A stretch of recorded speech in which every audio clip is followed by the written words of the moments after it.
It's time for you to watch the 900th video covering this Nintendo Direct that you've probably watched since the thing came out 4 days ago, because I'm late to the party. And I'm late to the party because I have a job.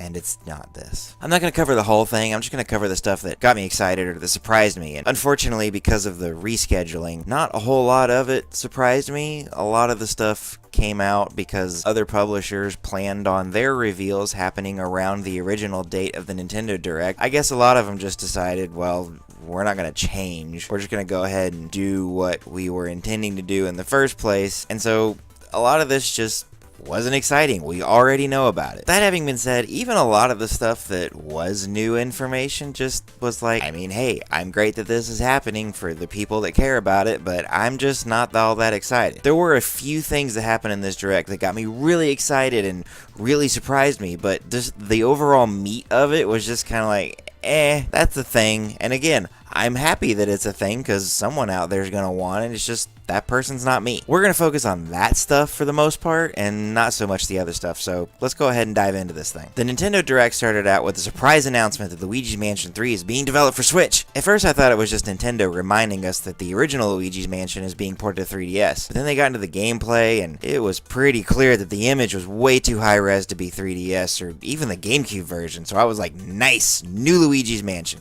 I love Luigi's Mansion on GameCube, and I hope this one is as good as that one. I've heard a lot of people say that Dark Moon is way less open than the first one, and it's rather limiting. I haven't played it, but I hope 3 is more like the original. Luigi's Mansion 3 is coming out sometime in 2019. The next bit was all about 3DS, and while I'm happy 3DS users are getting some love from Nintendo, I find myself wishing all these 3DS games were just on Switch, or also coming to Switch, especially Kirby's Epic Yarn. The Wii game wasn't very challenging, but it's so gorgeous, and the music is so good, and being on Switch would have been awesome. I have a 3DS, but ever since the Switch came out, I just find I care way less about 3DS games. Bring it to Switch, Nintendo. There's no reason this game couldn't be ported. It doesn't even need the second screen or anything. Just take the Wii game and put it on the Switch.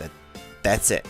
It's done. We're going to jump past the rest of the 3DS stuff because I told myself I was going to focus on stuff that got me excited, and I just spent the last 30 seconds to a minute or however long it took me to say that all kind of being a bummer about wanting more games on the Switch. I don't know about y'all, but I'm one of those guys that's just excited to see more games come out for the Switch regardless of where they came from, and I'm excited to see more Wii U ports coming to the Switch. And I thought Super Mario U was a pretty decent game, so a confirmation that New Super Mario Bros. U and New Super Luigi U are coming to Switch is great news. I played this game mostly alone, and even though the game is designed to be 4-player, I think the experience is way better this way. New Super Mario U isn't up there amongst the most memorable of the 2D Mario games, but it's still a solid platformer, and New Super Luigi U adds a real challenge. Super Luigi U is where the game shines, so I'm glad they're including this. The whole Toadette turning into Peachette thing's really weird. I wonder how they're going to explain that in the Mario lore. Not because I'm all that concerned about it. Nintendo clearly puts gameplay mechanics and ideas over things like, let's make this make sense. I just like seeing what they come up with after the fans demand answers. That's how we got the crazy 3 timelines thing in Zelda. MatPat's probably going to do a game theory on it, but until then, I'd love to see your best theories. Comment them below or at me on Twitter, and let's see what kind of crazy stuff y'all come up with. I'm going to do a whole separate video on the online stuff, and since it's launching tomorrow, I figure I may as well just go ahead and wait until I get my hands on it and experience it for myself. So we're gonna skip over this for now. I will go ahead and say though, the stuff that looks good looks really good, but unfortunately the stuff that looks like they're dropping the ball looks like they're really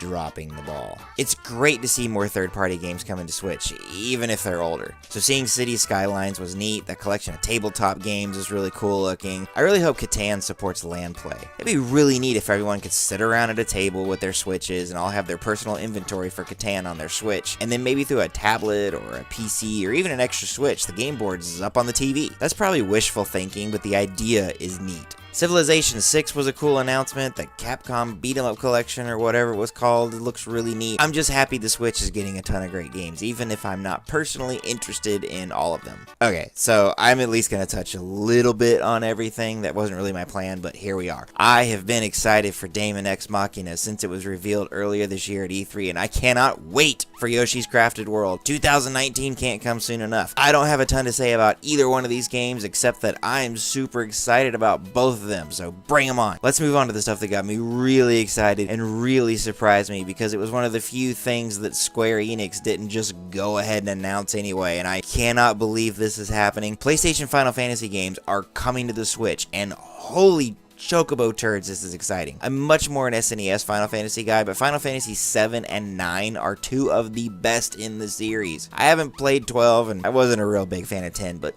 man, this is exciting, and this was such a surprise, especially Final Fantasy VII. Sony published that one outside of Japan, so I always just thought it would be forever stuck on PlayStation and PC. Yeah, Cloud coming to Smash should have kind of been a big sign that this is a possibility, but I really did not see this coming. This is wishful thinking, but I hope they use the PSX version and not the PC version. Square did some really weird art style things with the character models in the PC version that I've always hated, but I'm probably going to have to just get used to it, because obviously they're going to use the PC version. It's also weird that 8 wasn't included in this list. I know, it's not a fan favorite, but people still enjoy it, and it's already on PC, so I don't know, maybe they just don't think it'll sell well. One more pit stop before we jump to the meat of this direct. I'm really curious to see how they handle Final Fantasy Crystal Chronicles. The game on GameCube was designed around everyone using their Game Boy Advances to have a personal and private screen, so I'm going to be watching this closely to see how they adapt it. It'll probably be something really obvious and boring, but who knows? This little video starts playing, and I start losing my mind because I'm thinking, yes, we're finally getting an announcement that Animal Crossing for Switch exists, and we're gonna get a release window, and this is so I love Animal Crossing. It's about time this happened. I got a little worried with the direction of the video, especially when Isabelle got the letter, because I was like, man, I don't want her to be mayor.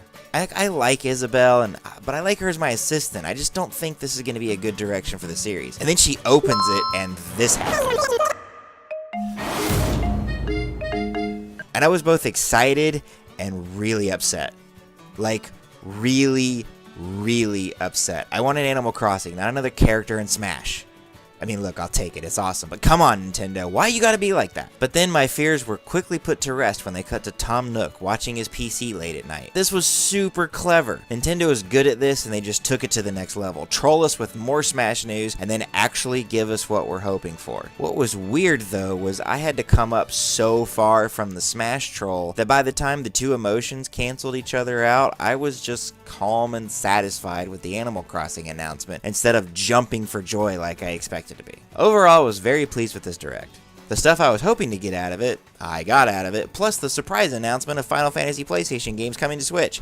I can't wait for Smash, and I cannot wait for Animal Crossing. You have no idea how happy I am just to finally know it's coming, and next year at that. So what'd you think about this direct? Was the announcement of Luigi's Mansion 3 and Smash Brothers having Isabelle and a new Animal Crossing enough to really get you excited, or were you just kind of meh on this? It seems like the response to this direct is mostly low, which I get. Again, there was a lot of 3DS stuff that I just don't care about, a lot of Mario Tennis news, and Mario Party. I'm excited about Mario Party, but this is a lot of information that we already had. I think overall this was really good. We got a Luigi's Mansion announcement, we got Isabelle and Smash Brothers, we got Animal Crossing confirmed for 2019. I mean, that's 2 first-party Nintendo games confirmed in a single Nintendo Direct. That doesn't happen very often. I'm excited. I can't wait for 2019. I can't wait for these games to come out, and I'm really looking forward to this. If you like this video, give it a thumbs up. If you didn't like the video, give it a thumbs down. Make sure you hit that subscribe button and the bell icon so you never miss when I upload a new video. Follow me over on Twitter. I'm constantly posting my videos over there and trying to interact with people. If you're looking for a way to support the channel, obviously you can share this on Facebook and Twitter with your friends and family. Tell them to come over here and watch my ugly face talk about Nintendo stuff. I've also got a Patreon set up. There's not a whole lot going on over there, but I am trying to come up with ideas for things to offer my patrons. But right now, it's just a way for people to support me if that's something that you want to do. I've also got an Amazon affiliate link down below, and I'm a Humble Bundle partner, so definitely check those out. Those are easy ways to support the channel. That's going to do it for me today. Thanks so much, everybody. I love you guys, and I will see you in the next video.